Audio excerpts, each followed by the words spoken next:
आता शेतकऱ्यांसाठी चिंताजनक बातमी आहे। विदर्भातील सोयाबीनवर येलो मोझॅक या रोगाचं संकट सध्या ओढावलंय। येलो मोझॅकमुळे शेतकऱ्यांचं 90% सोयाबीन पीक वाया गेलंय। विदर्भातील शेतकऱ्यांचं 200 कोटींचं यामुळे नुकसान होण्याची भीती आहे। दरम्यान आर्थिक विवंचनेतनं गेल्या 3 महिन्यात नागपूर विभागामध्ये 113 शेतकऱ्यांनी आत्महत्या केल्याची माहिती आहे। याचाच आढावा घेतलाय आमच्या प्रतिनिधींनी।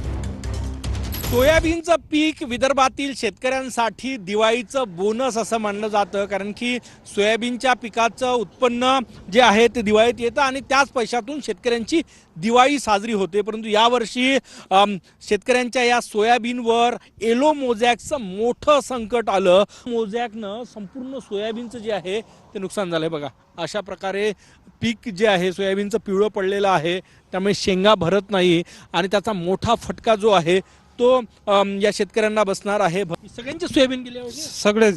काय झालं? कारण का हे रोगच आला ना। मग आता दिवाळीचं कसं करणार? दिवाळीचं का आता पिकच नसल्यामुळे आणि त्यामुळेच शेतकरी जे आहे ते संकटात सापडलेले आहे। कॅमेरामॅन सचिन सायांसह गजानन माटे, TV9 मराठी।